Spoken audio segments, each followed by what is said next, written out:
All right, so get ready because today we are diving deep into some pretty wild territory. No, Yeah, yeah. we're talking Donald Trump's second term as president. Okay. You might think you already know this story, especially everything about January 6th, Right. but trust me, there are some layers we're going to peel back that I think will surprise you. Okay. I'm intrigued. So we're looking at a Newsweek article for this deep dive. Okay. And get this, we're also going to look at a Reddit thread that is dissecting this Newsweek article. Interesting. It's a really fascinating look at, public sentiment, even if you aren't someone who usually frequents Reddit. Sure. So first, let's just get the bombshell out of the way. Okay.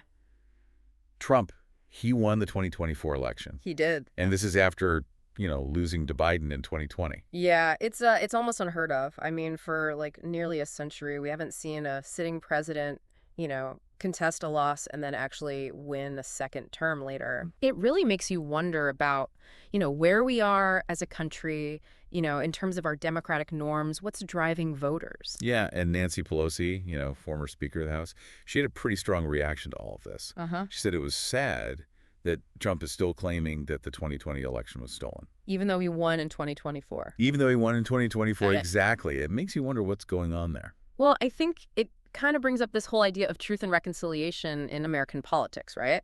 I mean, if a leader can't acknowledge, past elections, how can we move forward as a unified country? Yeah, how do you even begin to reconcile those two things?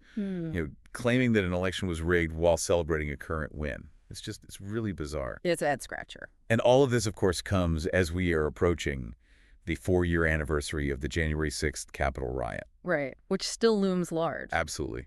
Thousands of Trump supporters, stormed the Capitol building in 2021. Trying to stop the certification of Biden's win. Exactly. We all saw it. Chaotic and violent. And the ramifications of that day are still playing out. I mean, we're seeing the erosion of trust in our institutions and, maybe even more concerning, a normalization of political violence. Right. And it's a long road to recovery from something like that. It is. Over 1,500 people were charged for their involvement in the riot. Wow. A lot of them are facing some serious prison time.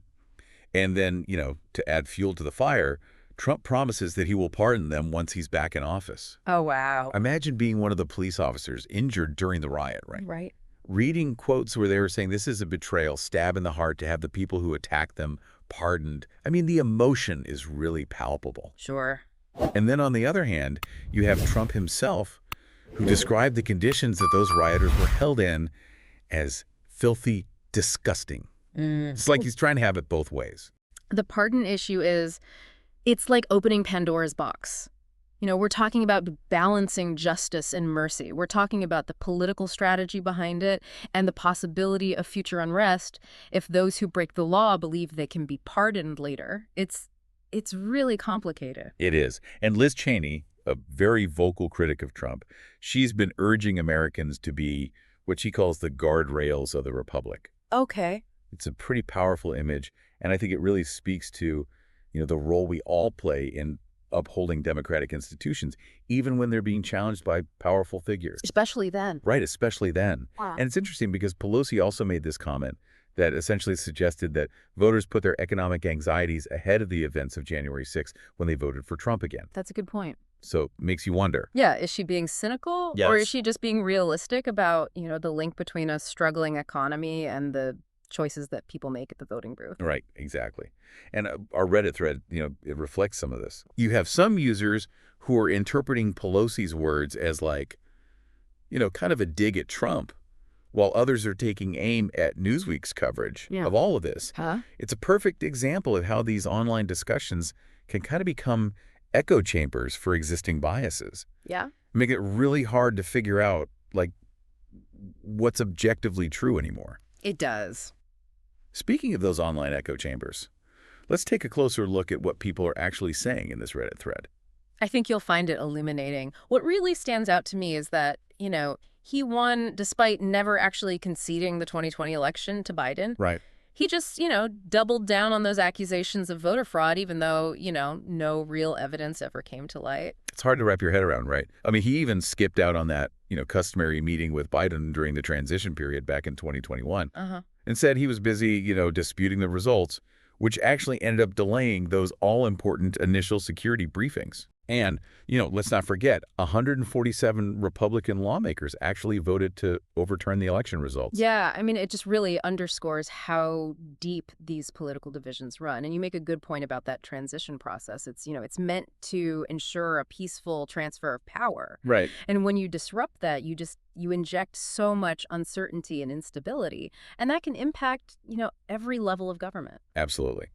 Okay, so let's shift gears a bit here. We know that Trump's promised these January 6th pardons. Right. But what else, could be on his agenda for this second term?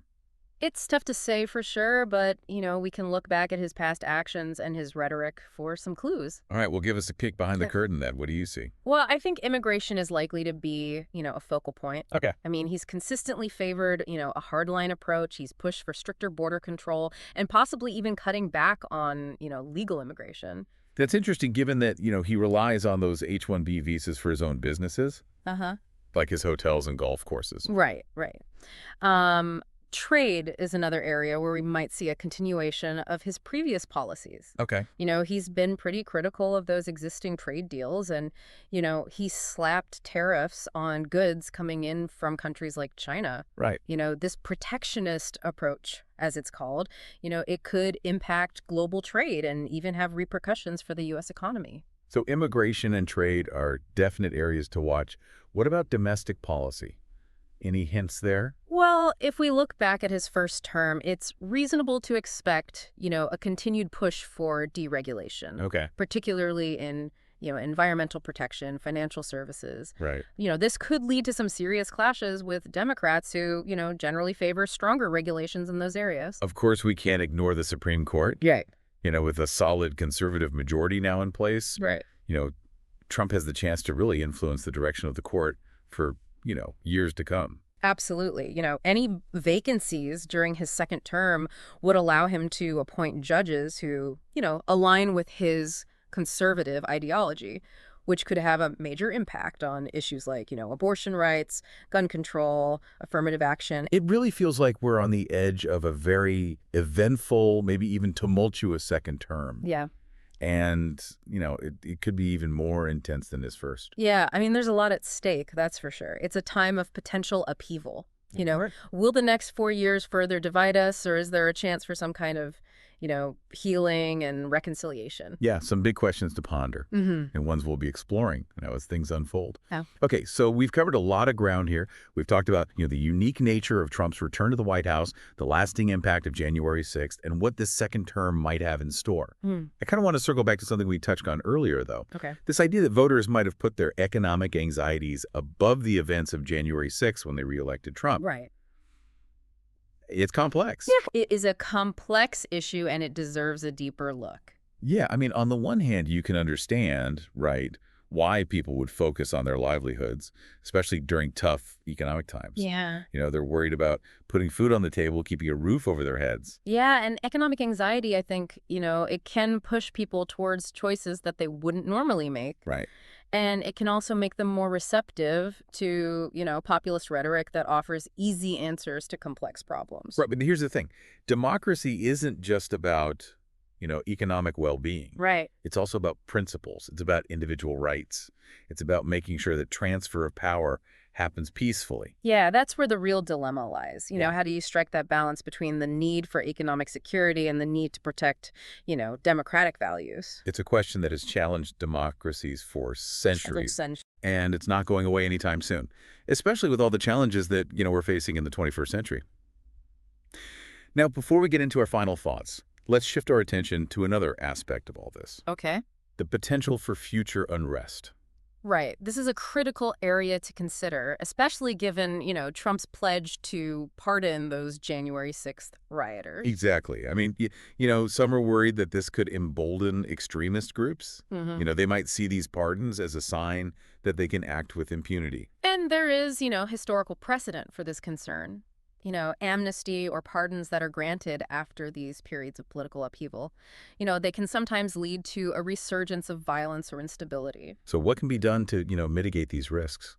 Well, it's a multifaceted challenge. We need to strengthen law enforcement agencies. We need to address the root causes of extremism. We need to promote, dialogue and understanding across political divides. Feels like a tall order. It is a tall order, but it's essential if we want to safeguard our democracy and prevent a repeat of what happened on January 6th. And speaking of safeguarding our democracy, let's take a moment to reflect on the role of social media in all of this. Yeah, I mean, this is a crucial aspect of this conversation, right? Social media has become such a powerful tool, for both disseminating information, shaping public opinion, Right. but it's also a breeding ground for misinformation, echo chambers, and that kind of inflammatory rhetoric that can incite violence. And I think we saw that play out, in the Reddit thread that we discussed earlier. Some users were so quick to dismiss Newsweek's coverage, while others were, more focused on scoring political points. It's like a microcosm of the broader online landscape. Exactly. And it really raises these questions about, how do we foster a more responsible and informed online discourse? Right. How do we navigate this world of, instant information and viral content without sacrificing critical thinking and nuanced debate? Yeah, it's a challenge that all of us face, and, it requires a combination of individual responsibility, media literacy, and, platform accountability. So essentially, we need to be more discerning consumers of information. Media outlets, they need to uphold, journalistic standards. And social media platforms need to take steps to curb the spread of this misinformation. Precisely. It's a shared responsibility. And it's one that is becoming increasingly urgent as we grapple with the complexities of Trump's second term and the enduring legacy of January 6th. All right, so we've covered a lot of ground in this deep dive. We've explored the unprecedented nature of Trump's return to power. We talked about the lingering impact of the January 6th Capitol riot. We've discussed the potential implications for this second term. We've also delved into, the complex interplay of economic anxieties, democratic values, and the risk of future unrest. And of course, we examined the role of social media in shaping public discourse and the challenges of navigating this, increasingly polarized online world. Yeah, and, we saw how a simple Reddit thread can offer this window into, the broader political landscape. Right. Revealing the passions, the divisions, the biases that continue to influence our national conversation. Absolutely. But before we wrap things up, I want to circle back to something you mentioned earlier. Okay. The importance of individual responsibility in safeguarding our democracy. Can you elaborate on that a bit more? Sure. Democracy isn't a spectator sport. It requires active participation from all of us. So it's a lot to consider, right? Huh? It seems like we're at this crossroads where economic well-being and democratic values are kind of in tension with each other. Yeah, but they don't have to be, right? If leaders focus on creating opportunities that benefit, everyone, not just a select few, then I think we can lift people out of economic hardship without, compromising our principles. So you're saying it's about finding solutions that are both, economically sound and ethically grounded. Exactly, yeah. It's about investing in things like education, job training, infrastructure. It's about creating a society that is, fair and just, where everyone has the chance to succeed. And where the pursuit of economic security doesn't come at the cost of our democratic freedoms. Precisely.